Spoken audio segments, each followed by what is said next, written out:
এই যে ডিম পাহাড়, আমরা ঠিক ডিম পাহাড়ের পাশে বৃষ্টিতে আটকা পড়ে এখানে দাঁড়ালাম। আর দেখেন এই যে দেখা যাচ্ছে এই পাহাড়টার ওই পাশে আলো দেখা যাচ্ছে, মানে ওই সাইডটাতে রোদ। এখান থেকে সর্বোচ্চ আর হাফ কিলো হবে না, হাফ কিলো বা 1 কিলো, 1 কিলোর মতো ওইদিকে গেলে রোদ, 1 কিলো এরকম ওইখানে রোদ। আর আমাদের এদিকে প্রচণ্ড বৃষ্টি হচ্ছে, প্রচণ্ড বৃষ্টি। তো আমরা এখানে দাঁড়ালাম বৃষ্টিতে, ভিউটা অসাধারণ লাগতেছে, এত সুন্দর লাগতেছে ভিউটা বৃষ্টির কারণে, বলে বোঝানো যাবে না।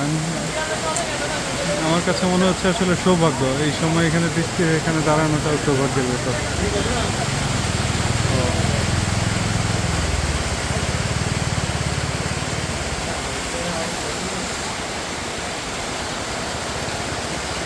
কিছু তো আসবো আর ইয়ারফোন তো আর মোবাইল আর কিন্তু ওয়াটারপ্রুফ আছে।